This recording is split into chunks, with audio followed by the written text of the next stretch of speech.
चरण पखारम अपना घर रे माया बहन दियार में चरण पखारम घर रे माया बहन दियार में आया सोराही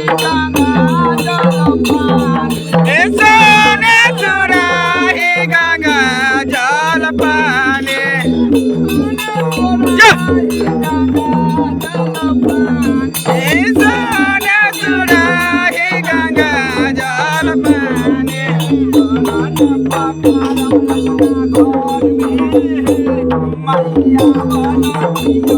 चरण पखारम अपना घर में माया बहन दियार में चरण पखारम